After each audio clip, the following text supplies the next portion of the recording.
I wasn't planning on making a video this evening, but my phone was in my pocket and some pretty miraculous stuff is going on that I think is really worth sharing. It's something to be very excited about.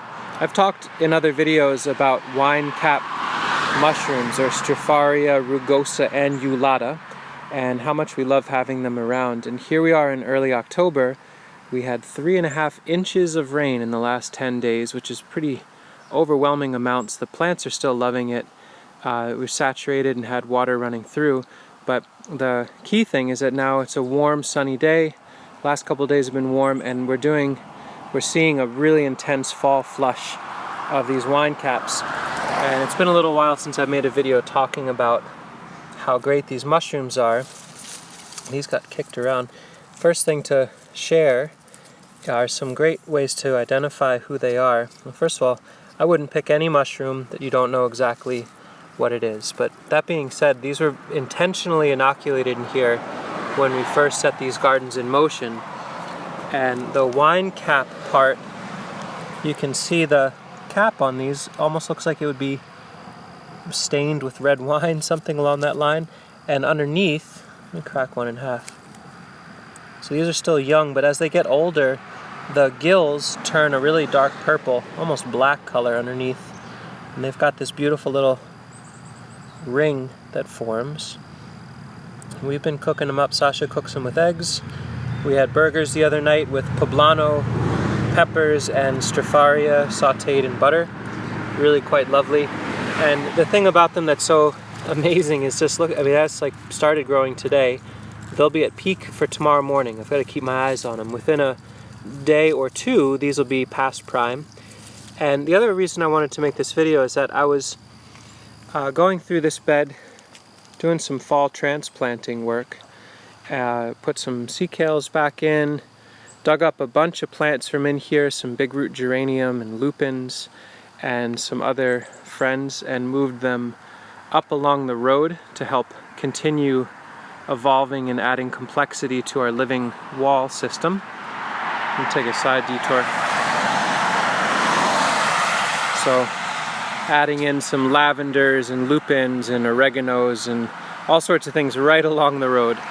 The first line of defense. And what I definitely will be doing is spiking this soil with this known wine cap spawn, which is this material.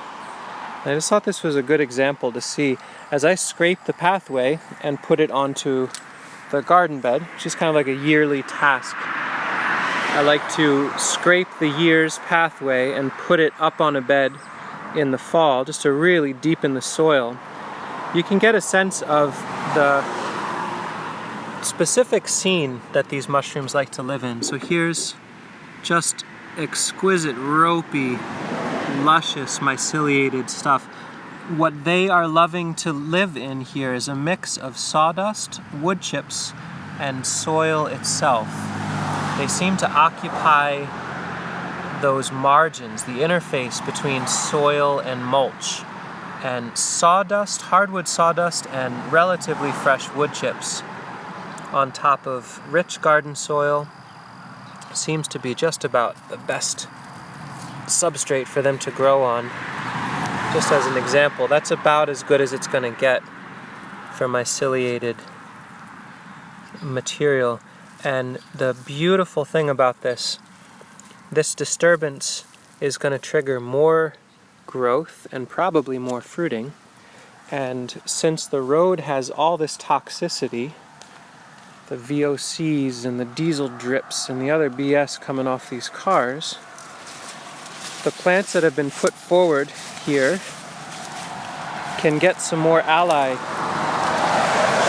So I can take this, so here's a nice lavender, and I'll take that spawn and tuck it in all over the place. You can hear the cars whizzing by, I can smell the fumes coming off them. And now, as the crap washes off the road, there's another layer, support staff, to be in there and filtering this material. Every additional plant, every bit of wood chip, mulch, compost, diversity, complexity, interruption that we can offer the better this all gets filtered before it finally hits that concrete tube and goes into common waterways and eventually into Cayuga Lake nearby. So, kind of a side note there, but what a beautiful, delicious, prolific, incredibly easy to grow, incredibly easy to spread and work with mushroom. And that's just such a lovely little flush right there. I'm going to take a look at some other quick spots just to show you what this mushroom looks like at different times. Here's more of this same garden area. I bet if I were to take some time and really look around, I'd find so many more. But here's a bed of Marge elderberry cuttings, just growing crazily, in part because the soil is so rich and myceliated. And under the shade of them, more wine caps, more wine caps, more wine caps. Everywhere. Deep, deep in there. Little pin back in the corner there. And this wood chip and sawdust, myceliated like crazy. These are still absolutely prime. In fact, the other day, right in this area, I found a mushroom that was at peak, beautiful, ready to eat size. It was growing right about there. That was larger than Sasha's head. Here are some that are very past prime, but could still be used to spike areas where you haven't seen the mushroom growing. So, you can spread them into new wood chips, mix them into a wheelbarrow of wood chips, or mix them in a bucket of fresh wood chips and sawdust to let that ramp up. But truly, once they're in the landscape, if you've got rich, fertile soil, lots of density of plants, and you apply fresh mulch each year, you can expect to see winecap mushrooms continue to expand and really fruit heavily in the fall. So we've come to really love having them around. We hope you get to grow them too. Just on a side note, all these mushrooms are fruiting everywhere. Here's one that is white with a ring and a flare at the bottom. You say, oh, that's a winecap that's just not been in the sun. Well, I think this is destroying angel, or at least it's a very poisonous mushroom, so I'll wash my hands after this. But sometimes the shape can be similar, but you really want to know who your mushrooms are. So I'm not suggesting you eat anything, ever. Eat nothing by Edible Acres. Be safe. No, inoculate known material, connect with people that know what's up, and read a lot, look a lot, and think about it before you eat things, but enjoy.